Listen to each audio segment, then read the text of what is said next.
Retornando então, pessoal. Eu vou devolver a palavra aqui para o professor Adriano, que tem uma colocação aí, tem uma dúvida que ele vai botar em pauta aí, então eu passo a palavra.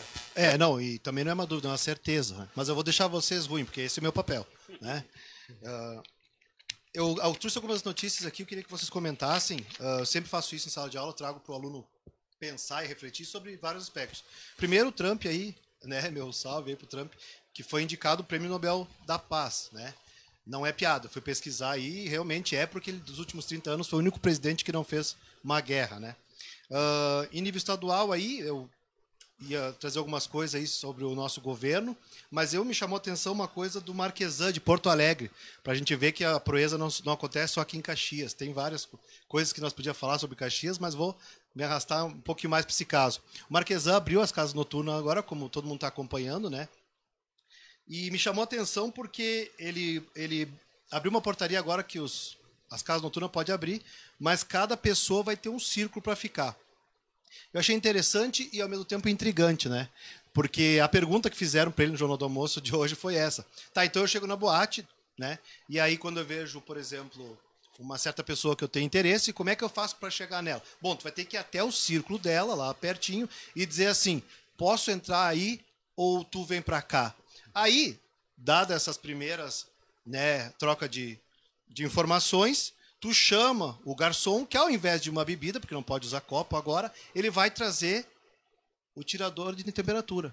Se der tudo ok, vai para o segundo estágio.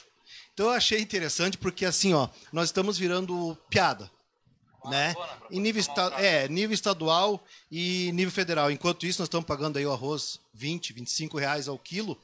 E é claro que eu não ia perguntar isso para você sobre o preço do arroz, mas também porque a gente cobra a medida do Estado aí, né? Eu estava trazendo uma informação que agora Santa Catarina, que é vanguarda sempre nesse aspecto, né? Diminuiu o IPVA em 10% e financiou em 12%. Tá? Então a gente vê que ali em Gaivotas, a primeira praia que tem depois do Rio Grande do Sul, aí, Torres, e é do litoral catarinense, vários carros estão sendo né, emplacados lá e comprados lá. Aumentou muito esse número. Não digo por incompetência só desse gestante que está aí no atual governo, mas de outros também que vieram. Mas isso não foi o que me apavorou. O que mais me apavorou que a semana inteira a notícia principal era a vinda ou não do Cavani, né, para o Grêmio. E aí eu achei interessante, trouxe para vocês o valor que foi. O Grêmio ofereceu para ele 6 milhões, né? 6 milhões mais um jatinho para ele vir por jogo. Detalhe, 6 milhões por mês, livre de impostos. E o mais assustador, ele não aceitou, né? Ele achou um absurdo. Então, só para nós fazer o fechamento dessa notícia aí, eu acho que o Eduardo Leite aí, meu ponto de vista aí, né, respondo pelo que eu falo, o Eduardo Leite está sendo um ótimo governador de Santa Catarina. Então, para as autoridades aí, né, que olhem mais para o nosso estado, olhem mais sobre essa pandemia, parabenizar também o Paulo Guedes aí, que nosso ministro foi indicado ao melhor ministro da economia aí, recentemente. Então, um salve aí para ele também. A pergunta que eu quero fazer para vocês é, provocando o doutor. Recentemente tivemos um caso aí que foi noticiado na imprensa aí, vastamente, de um menininho de 11 anos que foi comprar um relógio no Dia dos Pais, né, chegou na relojoaria, e o relojoeiro, muito sensibilizado, gravou um vídeo dele, e na hora dele pagar, ele não cobrou e deu esse relógio para ele dar para o pai dele. Elogiou muito a atitude do gurizinho, emocionou o Brasil inteiro.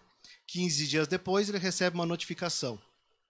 Essa semana também foi notícia, né? Só que a notícia não foi a que a gente esperava. Os órgãos de comunicação, para variar, deram mais atenção e a turma do mimimi, né, processou, o Ministério Público processou aí, mandou uma carta intimando, por apologia ao trabalho infantil. Passa a palavra, doutor.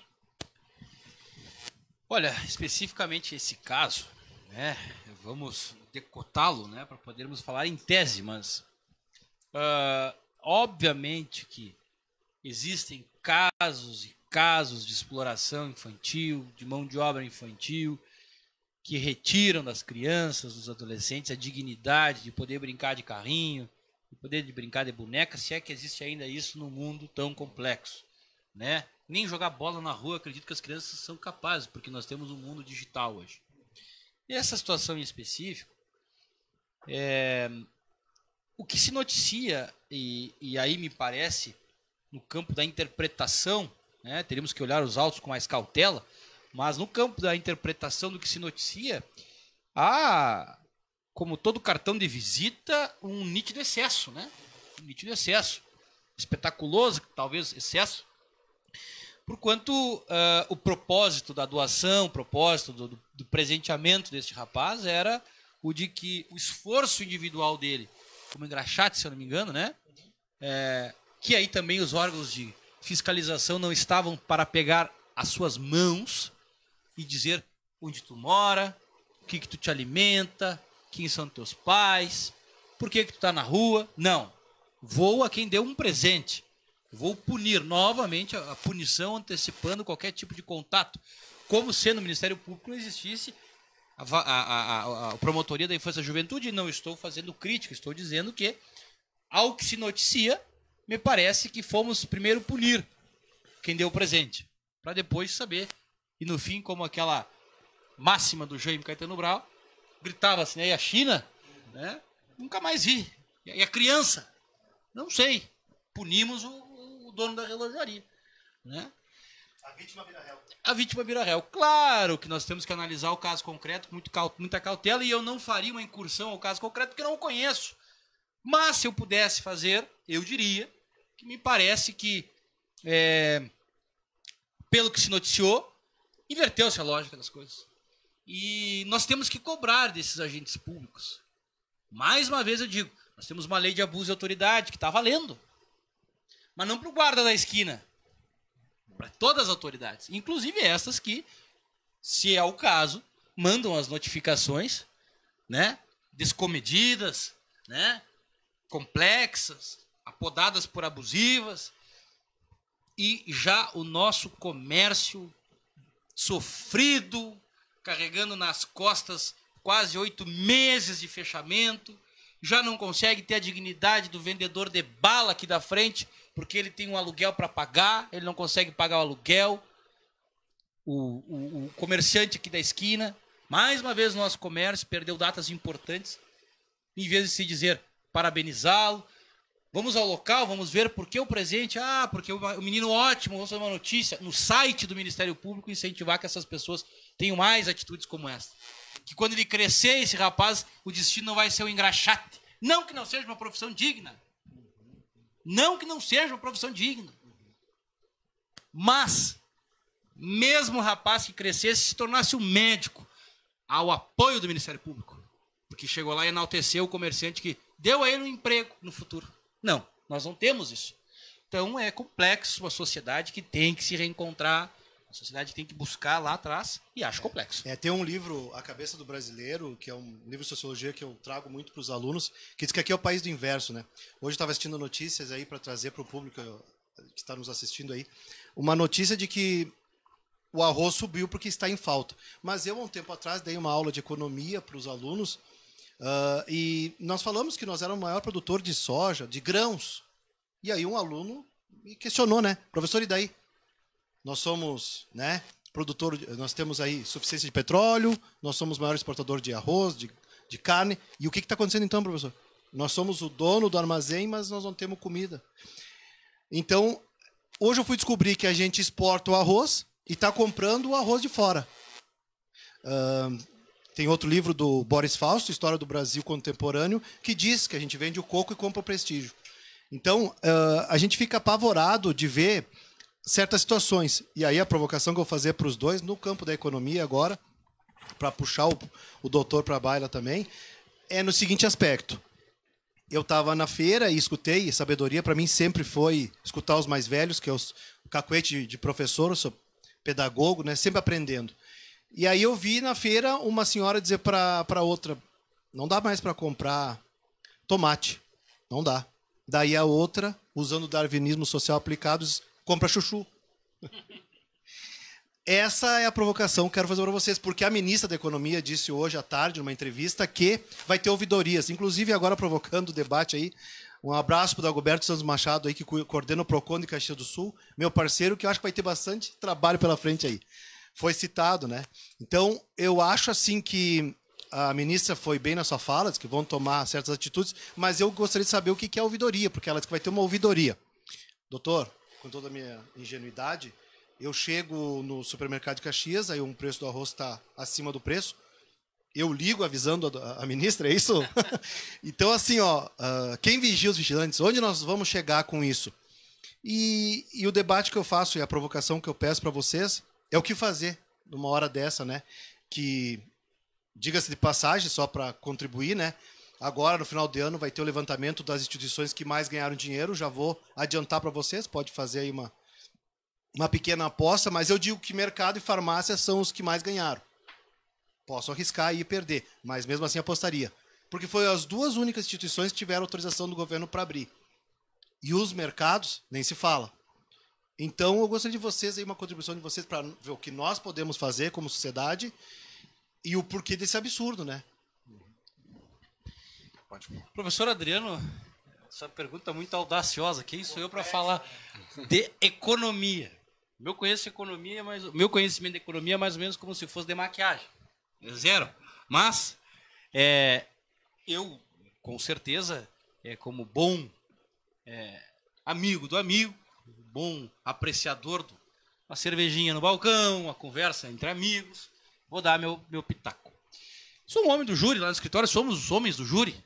Nós falamos para o nosso público, que é o jurado, que um homem simples, um homem muitas vezes não escolado em matérias universitárias, enfim. E nós temos uma frase que nós sempre dizemos no júri popular. Ataca um jurado, pergunta para ele para falar sobre a curva de Laufer em economia, para ver se ele explica alguma coisa. Talvez ele não saiba, como eu não sei. Mas pergunta para esse mesmo jurado, para ele ir no supermercado, não da grande rede, mas o da esquina, o do amigo. Aonde ele tem o tio João para comprar de um lado e o piá do outro. Ele vai pegar esse saco de arroz, vai pegar o leite, vai pegar o café, ele vai passar na máquina e ele vai ver que na carteira dele tem os 50 pila dele economizado para a semana e vai dar 53 a diferença do que ele tem que pagar. No grosso, esse é a economia de nós que vivemos a vida, que saímos às ruas. E a economia de quem vai na grande rede de supermercado, que compra a cartão, e no final você paga. Mas nós temos que compreender, meus amigos, que essa economia moderna ela é complexa, porque nossa capacidade econômica foi reduzida. Nós perdemos condições econômicas, nós perdemos oportunidades de emprego, nós perdemos muitas vezes a própria dignidade.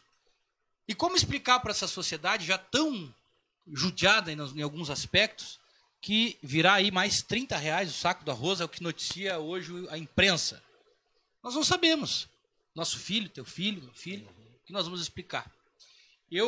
Me parece que, dentre os vários aspectos, nós precisamos, vocês são uns amigos que têm maior contato com a política, de pessoas ponta firme. Pode ser o Paulo Guedes, pode ser outro ministro da Economia, mas que olhe num horizonte e atenda aquele cidadão que está pendurado no ônibus, suado no verão, passando frio no inverno, se molhando no bico, fazendo coisas para tentar dar o mínimo de dignidade, pagando aluguel, orando para que o homem lá em cima dê a oportunidade de emprego para o filho que vai nascer, para a mãe que está com câncer. Esse cidadão, esse aí que está te olhando, que vem no programa aqui para justamente buscar um auxílio para levar para o mesmo político que só bota o pé no barro no dia que ele lembra que em agosto está chegando, outubro está chegando. Esse cidadão, ele não quer saber os padrões de economia. Ele quer saber se o tio João vai estar caro amanhã. Ele quer saber se o feijão preto que ele faz de meio-dia, ele vai conseguir pagar. No mais, para ele quer agarrar uma viola, ficar em roda de um fogo, comendo um pinhão, queimando uma carne, guitarreando, fazendo uma pajada, fazendo com alegria com a família. No mais, ele passando o dia de amanhã, comemorando, Deus é grande. A economia do brasileiro simples é assim. R$5, mais 2, quem sabe eu compro uma água. R$30 eu não compro um arroz. R$60 eu não compro um pedaço de carne. E ainda tem gente que diz para ele que o brasileiro não desiste nunca. Nós temos que compreender que essa economia não é nossa. Obrigado.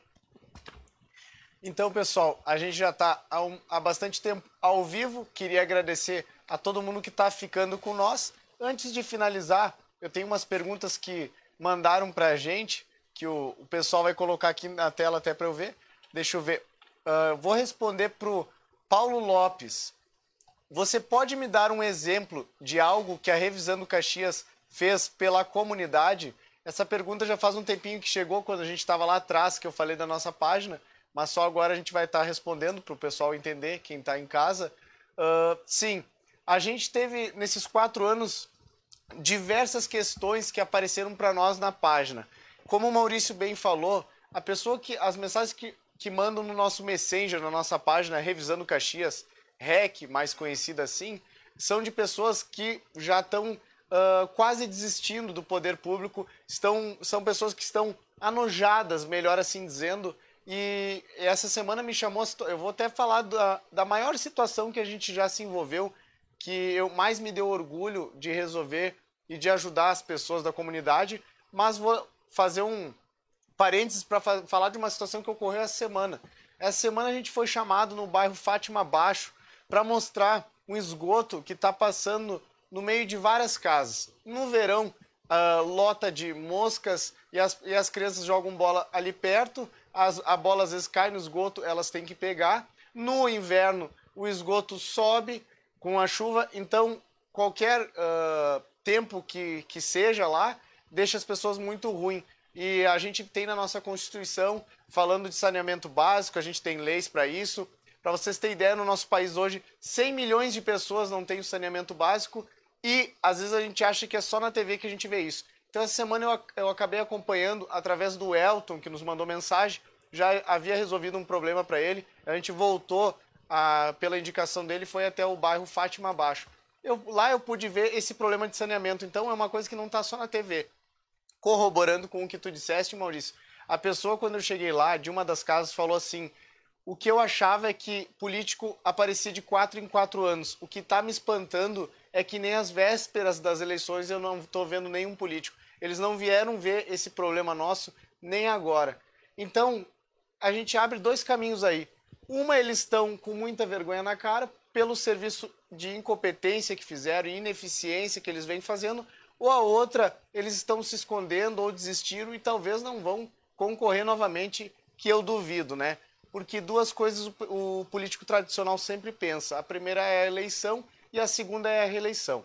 Voltando para a pergunta, a situação que mais me chamou a atenção, e eu quero mandar um abraço para Nazaré Lima, do Vergueiros 2, que é um loteamento acima do bairro Vila Lobos, e também um abraço para a Dona Maria, que nos chamou lá, através da indicação da Diva, que a gente já havia feito uma mídia para ela em uma outra questão. A gente foi até lá e verificou que havia um problema de anos também de saneamento básico. Um problema que o esgoto passava dentro das casas e ali era mais do que no Fátima. Ali o esgoto vinha para dentro de algumas casas quando alagava. A gente começou um trabalho aí de falar com os secretários, cobrar o poder público, fez algumas filmagens, imagens, fotos lá e largou na mídia, que é o nosso papel. Primeiro passo a gente faz esse e depois a gente passa a cobrar os órgãos públicos. Em questão de 30 dias, demorou 1 mês, a gente acabou, graças ao nosso diálogo com o secretário, com os moradores, a união da comunidade, porque às vezes a gente vai até um local filmar e as pessoas não querem se expor. Ali foi um caso que as pessoas todas se expuseram, colocaram a cara a tapa, a gente fez uma roda e a gente filmou elas falando do problema, colocamos na mídia. Cerca de 30 dias depois, o problema de anos que havia naquele local foi resolvido. Então é um problema de saneamento básico, mas a gente conseguiu resolver vigiando e pressionando os órgãos, levando até a prefeitura, até o pessoal que está lá no seu gabinete com ar-condicionado. Sempre a gente tem que levar até eles esse problema e deixando um recado para a comunidade o quanto é importante a comunidade ser unida, a rua ser unida, a localidade, o bairro ser unido para buscar soluções dos problemas. Então, respondendo a pergunta, de todos os problemas que a gente já enfrentou ao longo de 4 anos, o que mais me chamou a atenção, e foi graças gratificante o dia que eu recebi a ligação da Dona Maria falando que tinha sido resolvido o problema, foi esse envolvendo o bairro Vila Lobos. Então um abraço para todo mundo que está nos assistindo ou vai assistir depois, da localidade do Vila Lobos e Vergueiros 1, Vergueiros 2. A gente fez uma amizade com eles e a gente tem até hoje eles no nosso Facebook. Também, outra pergunta que o pessoal colocou aqui para nós é a questão da RGE, que o pessoal pedindo como está a questão da RGE. Quem nos conhece sabe que a gente vem lutando há bastante tempo em duas questões. Primeira, a SAMAI, e a segunda, a RGE.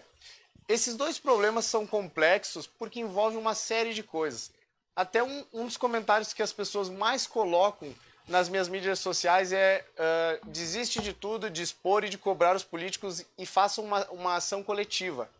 A gente até foi em busca desse caminho, só que a ação coletiva é complexa, pessoal, porque ela demanda, cada história é uma história. Por exemplo, às vezes se a gente pegar dois casos, um vai ser realmente o problema no hidrômetro, outra vai ser no relógio, outra vai ser no medidor, outra a pessoa foi viajar, ou a outra tem um vazamento. Então são situações diferentes, então não cabe uma ação coletiva. A gente foi até a RGE, gravamos um vídeo com o diretor, pedindo o que ele achava desse problema.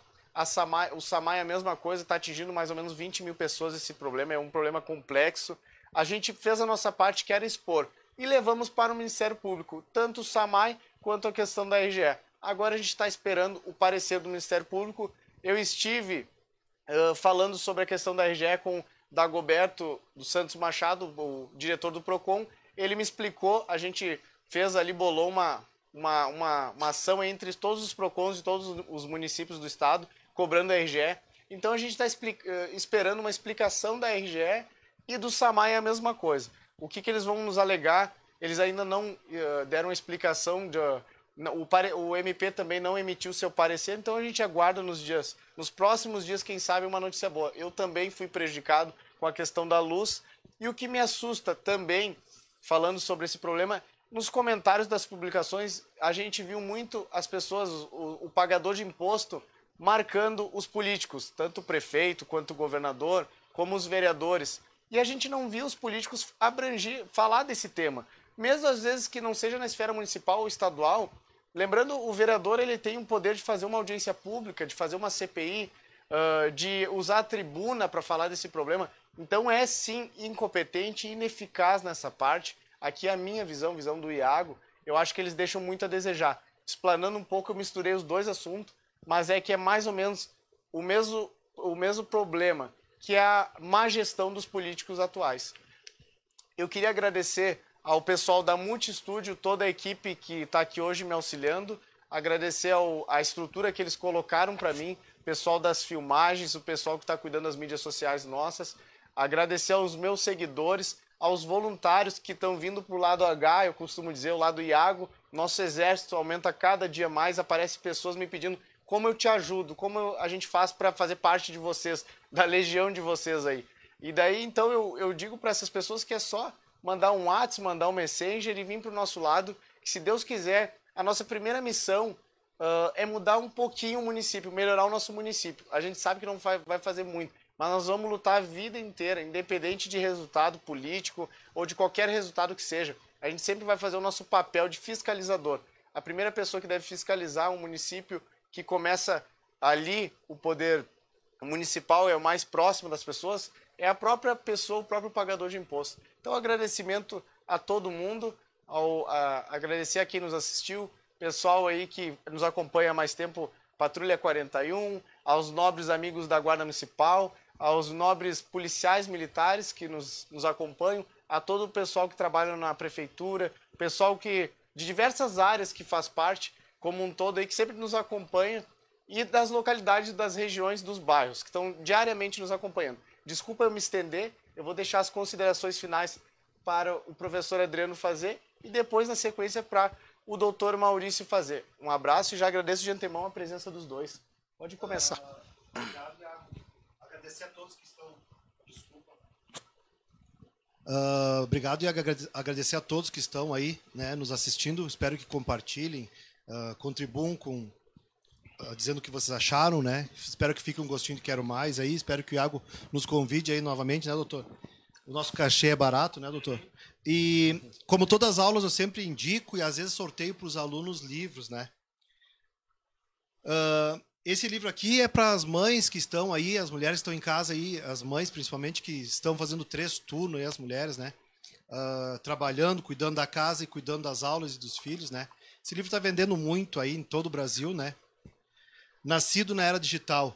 Isso aqui é para nós entendermos a nossa transição entre o analógico e o digital, entre a sociedade contemporânea, né? Então, os últimos 20 anos aí, geração milênio que já nasce aí com computador, com tablet, celular, o que fazer, o que eles pensam, como eles agem.